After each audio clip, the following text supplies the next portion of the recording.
हमें भी अजल आ दबोचेगी एक दिन, मगर हम किसी अजनबी रास्ते पर मरेंगे। कहीं बेकली के सुबहगाम घोड़ों की पतली कमर से ढलक कर गिरेंगे। हमें शहर के तंगो तारीख खानों में बिस्तर की राहत में औरत की सोहबत से सरशार, खाने की टेबल पर टीवी के आगे दफातर में कुर्सी पर बैठे हुए जान से हाथ धोने नहीं हैं।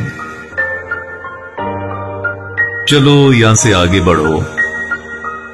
हम कभी शहर मातूब की ऐशो इशरत में शामिल नहीं थे।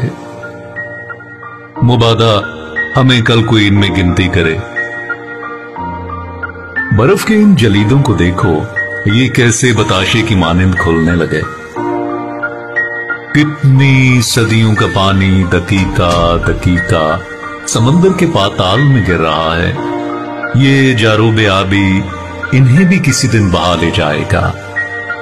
यहां उभरने की हमको इजाजत नहीं थी, यहां डूबकर हमको मरना नहीं है। चलो अपने घोड़ों को मैनेज दो।